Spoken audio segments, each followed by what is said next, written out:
ప్రతిసారి ఎన్నికల ముందు రైతు కూలీలకు డబ్బులు ఇవ్వటం, వాళ్ళకి రైతు కూలీలకు అక్కడ పని అయిపోయాక ఖాళీగా ఉంటారు కదా, వాళ్ళకందరికీ డబ్బులు ఇవ్వటం, మినిమం ఎంత అని చెప్పేసి, ఆ తర్వాత భోజనాలు అన్నీ ఉంటాయి రమ్మనం అంటాం, ఉద్యమాలకు తీసుకురావడం, హైవేలను దిగ్బంధించడం, అక్కడే శిబిరాలు ఏర్పాటు చేసి అక్కడికి భోజనాలు అవన్నీ చేస్తా అదొక ఆందోళన అన్నటువంటి పేరుతో కథ నడుపుతా ప్రతి ఎన్నికల్ని ప్రభావితం చేస్తున్నటువంటి వేళ హైవేల ముట్టడి అన్నటువంటి కాన్సెప్ట్, దీనికి స్పాన్సర్షిప్ ఒకప్పుడు ఆమ్ ఆద్మీ పార్టీ, కాంగ్రెస్ పార్టీ, సోరోస్కి సంబంధించినటువంటి ఓపెన్ సొసైటీ ఇట్లాంటివి నడుస్తూ వచ్చినాయి.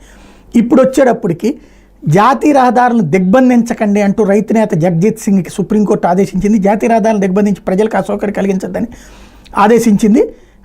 శాంతియుతంగా ప్రదర్శన నిర్వహించుకోమని చెప్పింది. డల్లేవాలా తరపున దాఖలైన హెబియస్ కార్పస్ పిటిషన్ కొట్టేస్తూ న్యాయమూర్తులు జస్టిస్ సూర్యకాంత్, జస్టిస్ ఉజ్జల్ భూయాల ధర్మాసనం ఈ వ్యాఖ్యలు చేసింది. ప్రజాస్వామ్య వ్యవస్థలో శాంతియుతంగా ప్రదర్శన నిర్వహించుకోవచ్చు, కానీ ప్రజలకు అసౌకర్యం కలిగించకూడదు. పంజాబ్ రాష్ట్రానికి కానోరీ సరిహద్దు ఎంత కీలకమో మీ అందరికీ తెలుసు. మీరు చేస్తున్న ఆందోళన సరైందా కాదా అన్న అంశం మీద మేము వ్యాఖ్యానం చేయటం లేదంటూ జగదీష్ సింగ్ న్యాయవాదికి ధర్మాసనం చెప్పింది.